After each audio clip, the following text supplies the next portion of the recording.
ang dami naman, sobrang makasalanan pang mga tao. Do you think it's all worth it of your time and effort and your money?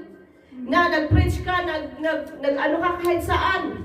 Ano sabi naman nung nanahimik yung missionary pala. Sabi ng missionary, tumitingin siya sa taong kini-question ang kanyang service sa Panginoon. Sabi niya, are you questioning my faith? Yes, I do. Kasi sa dami ng inikot mo sa mundo, bakit ang dami pa rin makasalanan? Nung paglingon ng isang missionary, may nakikita siyang bata, ang dungis.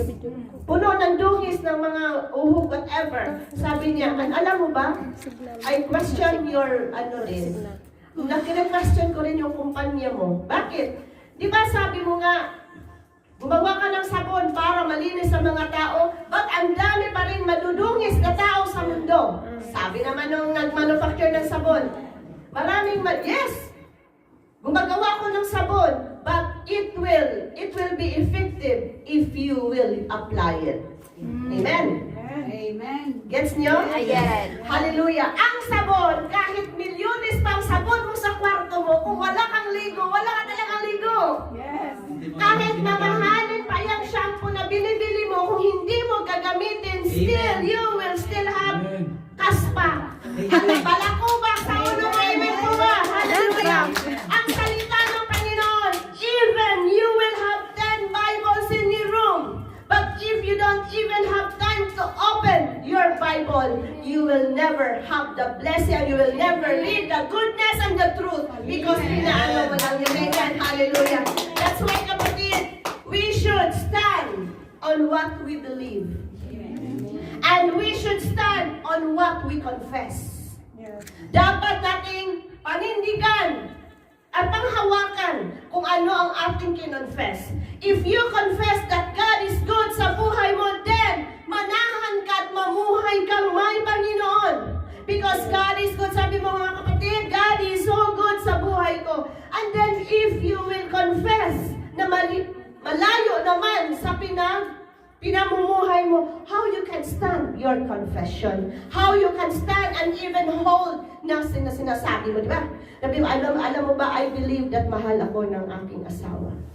You believe that mahal ka ng asawa mo, but lagi mong abugbog-aber na paano mo mapanindigan na mahal ka ng asawa mo na lagi mo naman binugbog. You cannot even appreciate things kung hindi mo panghawakan at panindigan kung ano ang meron ka. Amen po ba? Palakpakan nga natin ang Panginoon na kapatid.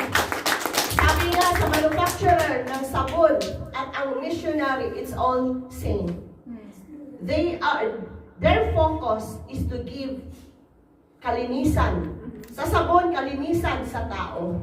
Sa missionary, kalinisan ng ating puso sa pamamagitan ng salita ng Panginoon. But if the word of the Lord, you will not apply the word of the Lord sa buhay mo, kahit pa hanggang 100 ka magsimba.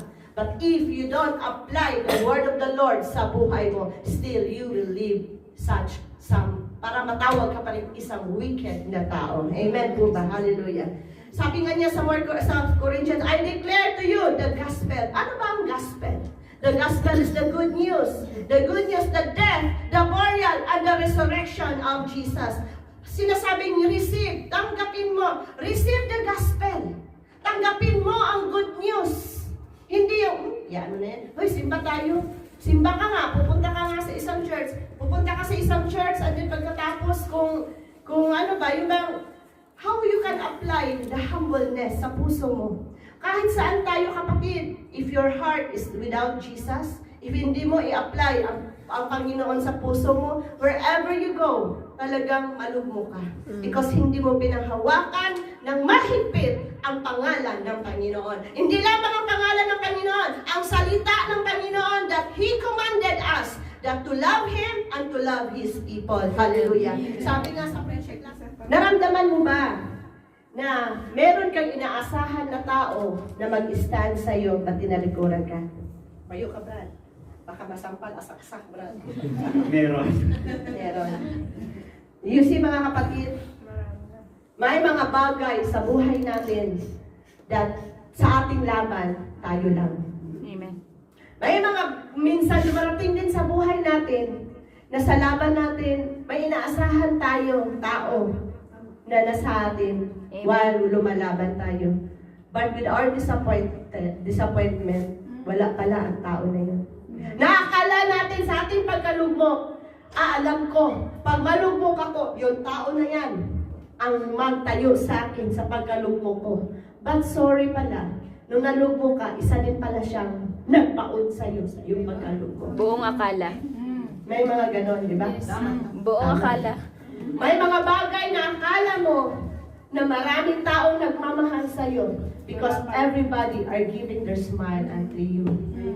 But nung dumating yung isang pagkakamali, everybody turned their face sa'yo. Tama? But we have God. That's why, binigay ng Panginoon, nangyari ang mga sitwasyon na yon para ma-recognize mo kung ano ang mahalaga. Tao, sa tao ka aasa, o sa may likha sa'yo ka aasa. Kayo kayo mga kapatid. Hallelujah.